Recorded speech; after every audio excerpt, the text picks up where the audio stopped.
J'avais dit une dernière question, mais il y a une petite question, on terminera avec ça. Vous tenez très très bien avec votre lucidité. Alors le dialogue, vous allez partir au dialogue avec celui qui est au pouvoir en RDC, comme vous êtes candidat? Absolument pas. Absolument pas. Il est hors question de parler de ce soi-disant dialogue avec ce monsieur qui est là, au pouvoir, qui a été parachuté par la fenêtre, n'est-ce pas, par le haut du plafond, dans le palais présidentiel de notre pays. Il est hors question. Pourquoi? D'abord, il est arrivé à la fin de tous les cycles d'effraction, des ruses, des fourberies. Il est arrivé à la fin de tout, ce monsieur-là. Ça, c'est la première chose. Le peuple congolais l'a déjà mis dans les cordes. Rappelez-vous de ce qui s'était passé le 19, le 20, le 21 janvier 2015. Le peuple attend de nous maintenant, nous les leaders, de lui donner un dernier coup de grâce. KO. Nous devons plutôt négocier avec les autres partis politiques au niveau du pays, les autres forces démocratiques. Nous devons plutôt négocier avec les partenaires. Nous ne devons plus négocier avec ces messieurs-là. Ces messieurs ne représentent plus rien. Et c'est dommage, vous me posez cette question, je vous dis ce qui s'est passé au niveau de la direction politique que nous venons d'écarter aujourd'hui. Pendant que le peuple attendait que le leader libérateur passe devant et mette ce monsieur-là KO, curieusement, le leader libérateur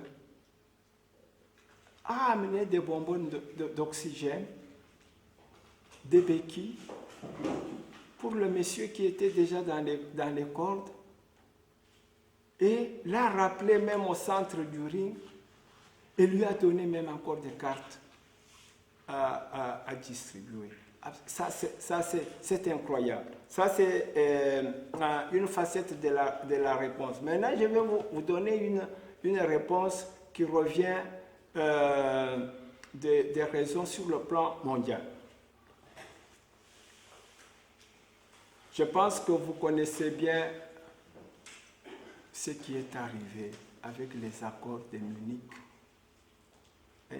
intervenus le 29 et le 30 septembre 1938 entre les délégués de la France, de la Grande-Bretagne et de l'Italie, plus précisément Édouard Daladier, le président du Conseil français, Neville Chamberlain, le Premier ministre britannique, Benito Mussolini de l'Italie et Adolf Hitler. Ce qui est arrivé à la fin de ce dialogue à Munich a été une des causes de la Deuxième Guerre mondiale. C'est-à-dire quoi? Ceux qui sont allés, ils ont aidé Adolf Hitler, dont la légitimité était déjà chancelante en Allemagne même, puisque beaucoup d'Allemands n'étaient plus d'accord avec sa propension vers le militarisme, vers une deuxième guerre, à cause des conséquences de la Première Guerre mondiale. Mais puisqu'il venait de gagner, de remporter une victoire sur le plan international grâce à ce dialogue, sa légitimité a été de nouveau renforcée. Et ce monsieur s'est cru tout permis. Et qu'est-ce qu'il a fait? Il a été le premier à violer les accords de Munich, à envahir la partie de la Tchécoslovaquie, les Sudètes, la partie occupée par les Germanophones. Mais il ne s'est pas arrêté là. puisque c'est cette partie-là qui lui avait été donnée pour calmer ses instincts belliqueux, mais il a envahi même toute la Tchécoslovaquie et il a eu même encore une puissance militaire accrue, puisqu'il avait récupéré des chars, n'est-ce pas, de la Tchécoslovaquie, et il a attaqué la Pologne. Alors, qu'est-ce que la communauté internationale donne comme une phrase clé à tous ceux qui sont tentés d'aller dialoguer avec un tyran? La phrase est la suivante, et la phrase est tirée à partir de ces accords-là. Les accords de Munich sont le symbole mondial de la lâcheté, de la naïveté, de l'imprudence de tous ceux qui pensent qu'ils peuvent avoir un dialogue franc avec un tyran impénitent et arriver à une solution pacifique, stable, alors que ce dialogue, une telle tentative amène à une catastrophe plus grande que ce qui s'est passé en ce moment-là. Et donc, il ne faut jamais dialoguer avec un tyran impénitent. Qu'est-ce qu'il faut faire? Il faut me demander. Puisqu'il y en a qui disent, mais vous refusez de dialoguer avec ces messieurs-là, qu'est-ce qu'il faut faire? Nous leur posons la question. Avec qui est-ce que nous avions dialogué pour obtenir l'indépendance? C'est par les pressions populaires internationales, les soulèvements populaires. Garder l'unité du peuple, avoir le regard du peuple focalisé sur notre idéal, l'indépendance.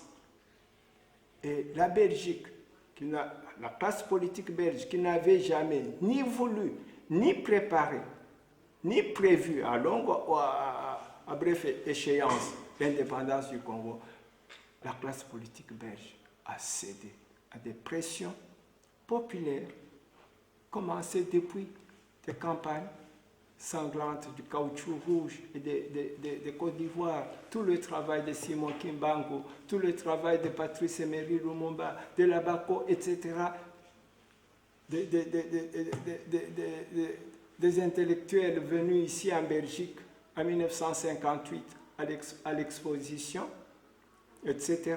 Tous ces intellectuels qui s'étaient réunis en 1956 autour du cardinal Maloula, qui était en ce moment-là encore prêtre et qui avait été les auteurs du manifeste de l'Ancélé. C'est tout cela qui s'est condensé dans les émeutes, finalement, qui a culminé dans les émeutes du 4 janvier 1959, et cela nous a donné l'indépendance. Pardon. Avec qui est-ce que nous avions dialogué pour arriver à la conférence nationale souveraine? Le plus grand des forums de négociation politique de notre histoire. Pression populaire, interne, commencée justement par ce parti, l'UDPS, depuis 1980, et puis à la fin, il y a eu aussi, à partir de 1980, toute la population débarrassée de la peur par l'UDPS, toute la population qui s'est jointe à ce mouvement de l'UDPS. Il y a eu le vent de l'Est, de la perestroïka, et c'est cela qui a contraint le tyran Mobutu à convoquer en avril 1991, à signer en fait, en avril 1991, les deux ordonnances, l'une convoquant la conférence nationale souveraine et l'autre déterminant la qualité de la participation. Et donc, il faut plutôt insister sur les soulèvements populaires, les pressions populaires, l'unité du peuple, etc. Le refus de toute corruption, hein, de toute complicité avec le tyran avec les fossoyeurs de l'État congolais, avec les bourreaux, les assassins de notre peuple, avec les pilleurs des richesses nationales. Il faut refuser toute cette complicité-là. Et c'est ça notre travail, nous les leaders, c'est de tirer l'attention de notre peuple, de bien encadrer politiquement notre peuple, garder la conscience patriotique et démocratique de notre peuple et guider ce peuple, stimuler ce peuple, aller avec ce peuple vers la victoire. Et la victoire nous appartient. Merci infiniment, Dr Mpela. Vous méritez bien le titre de docteur par rapport à l'enseignement que vous venez de dispenser là. Je tenais à vous rendre hommage. Merci à vous. Merci infiniment.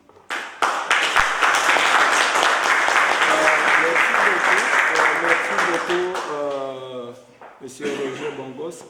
J'ai saisi cette occasion pour vous remercier et vous féliciter aussi pour ce travail que vous faites depuis bien longtemps. Nous vous suivons. Nous suivons ce que vous faites comme travail.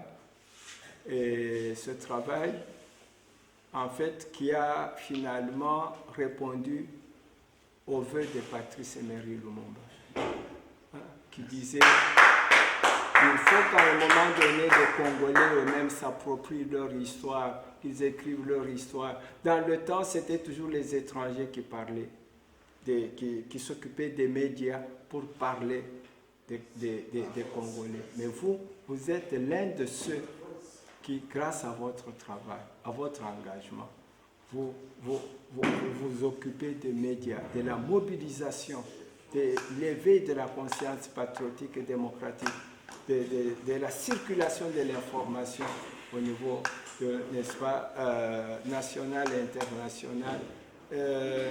Nous vous souhaitons vraiment plein succès dans votre travail et que nous restions en collaboration étroite, vous et nous les leaders, pour que nous puissions faire du Congo, et je termine par là, faire du Congo cet épicentre de la paix, de la stabilité, de la civilisation, du progrès, non seulement pour le Congo, mais pour la région des Grands Lacs, pour toute l'Afrique, mais aussi de la civilisation du 3e millénaire. Merci. Merci.